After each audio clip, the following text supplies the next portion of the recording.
Hi, my name is Sebastian Perez Covarrubias. It is a great honor to be here. Thank you for receiving me in your innovation panel. And today, I don't know if you can see my screen. Yes, we can. Okay, there we go. Right, so today I am very proud. Well, first of all, my name is again Sebastian Perez Covarrubias Rodriguez. Now, give me a second, please. Something's wrong with the presentation. There we go. All right. My name is Sebastian Perez Covarrubias Rodriguez. I am 18 years old. I am from Nuevo León, Mexico, but I am currently studying at the Instituto of Estudios Superiores de Monterrey at the degree of civil engineering. And today I am very proud to present Memocraft, and which is quite a original name. And it is a game intended to fight the impact of short-form video and smartphone addiction on children's brains and attention, the risk for future generations. So, a little introduction to this game.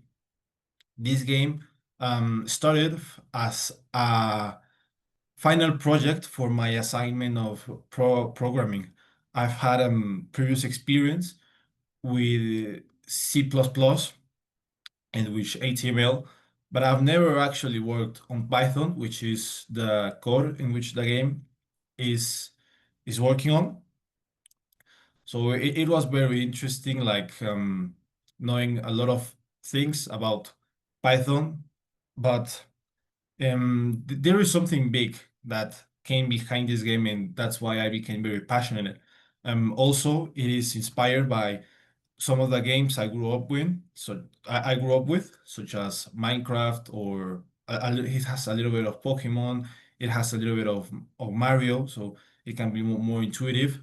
And also to keep in the record that the game I've been working on this game for 2 months now, so it is not the final version, but what I'll show you today represents the foundation of something that will evolve into, I hope, something more richer experience. So why I became more passionate about this video game is this picture over here. This over here is my little cousin Juan. Um, and a few months ago, I saw him just staring like a zombie at two screens playing a video game called Still a Brain Rot.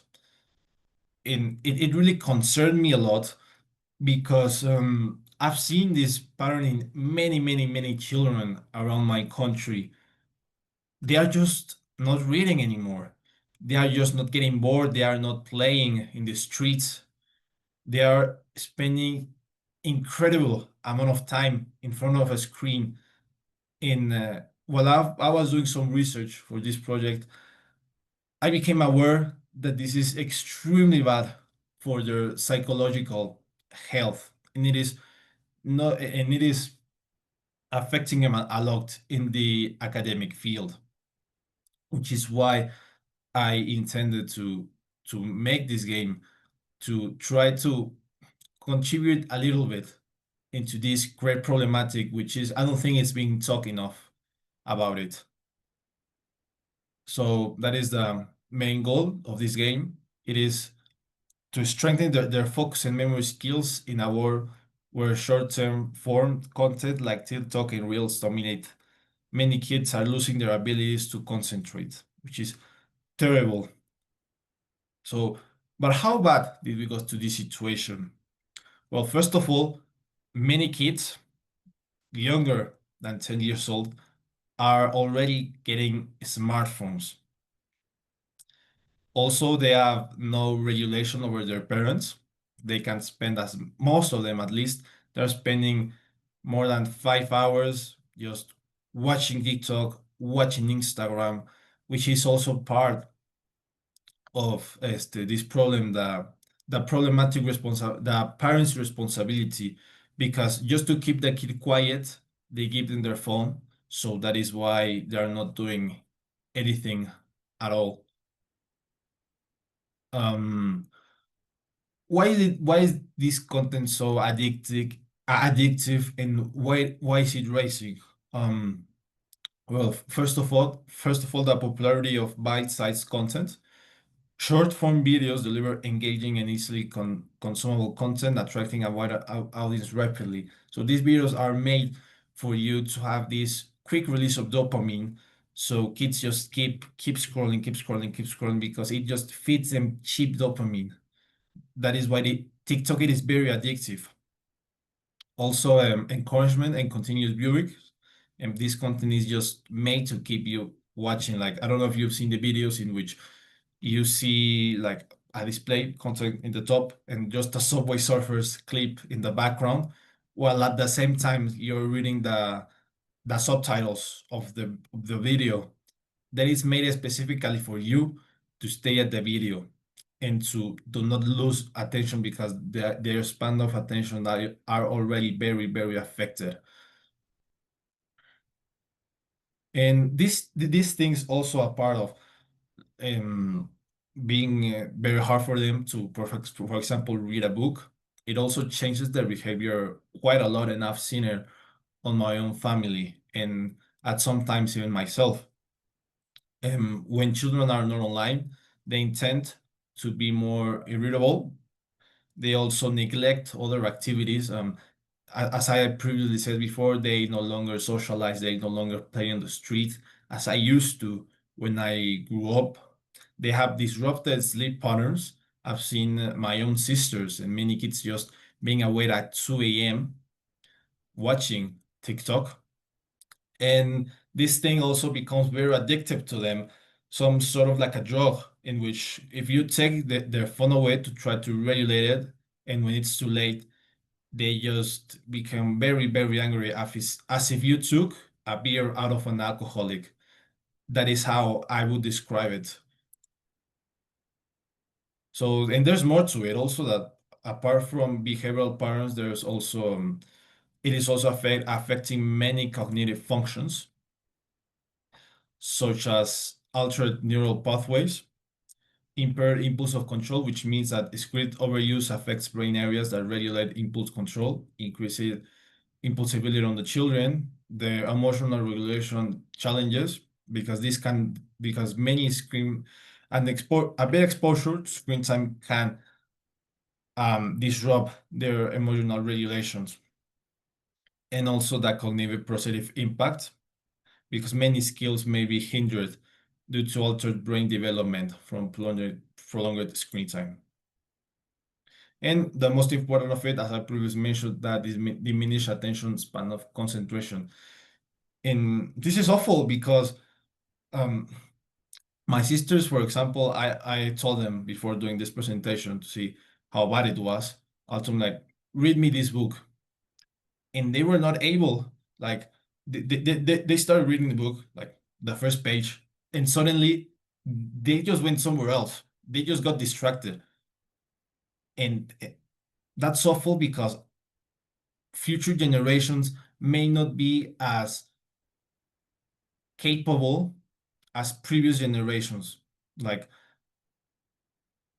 2 generations ago, 1 generation ago, many young people or from my age read the newspaper. It was quite common for them just to read the newspaper. And nowadays, I'm not sure even someone of the future generation, like age 12, 13, 15, may be able to read, to have the ability to finish reading a newspaper, which is very, very, very concerning.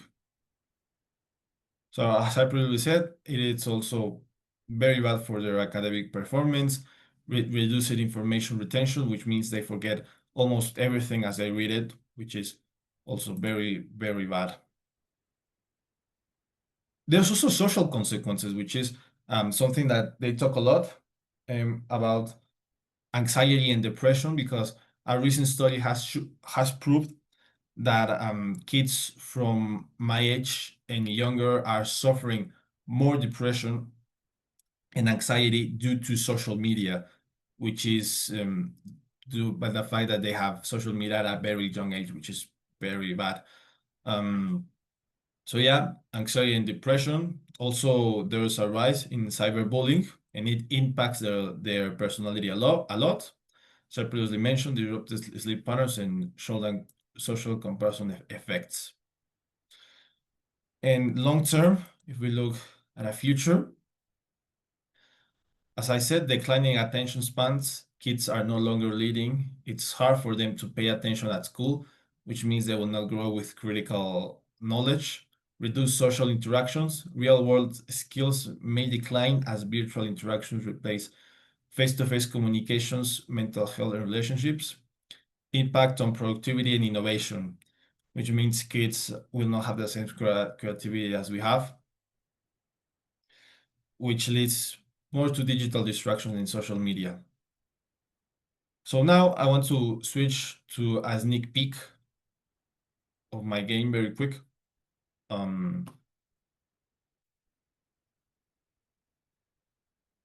This is the game, Memocraft. It is quite similar to Minecraft because I was deeply inspired by it. You have today we will play single player. This is supposed to be a hallway, but it is not done yet. And this is the first draft of a classroom in which you'll be able to play games such as this one, in which you remember the way and you write it. You remember, you put.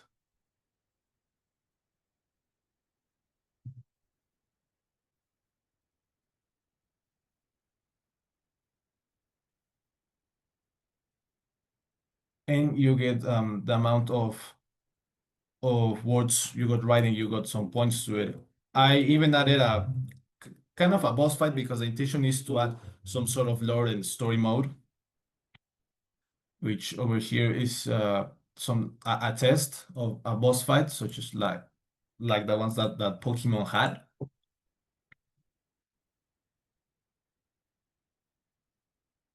It is very, very hard actually.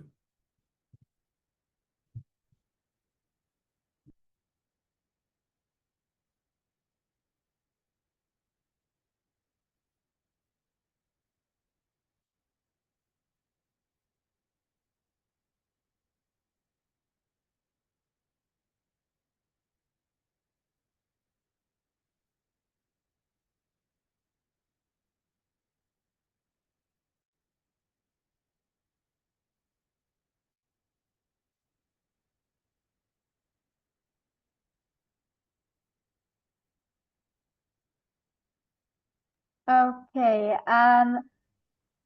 Overall, great presentation. I'd like to let you know that it is almost time to wrap up. So maybe if you have any other last points you want to share, you can share it now.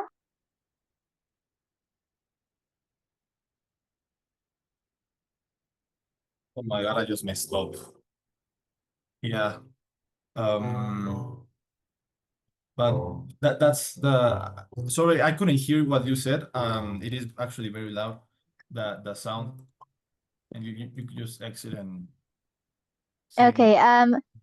It is actually, unfortunately, we are at the end of your time. You are at the end of the presentation. So if you want to wrap up with any other points, you can do that. no, that's pretty much it. That time went really fast. Very sorry, but that's pretty much the. How do I stop sharing? That's pretty much the main idea. We're back again in mid-April, so it'd be really interesting if you have an update at that time to show us the progress, how far you've taken this, and maybe offer some more results at that time if you'd like to join us again. Yes, thanks a lot. Good, thank you.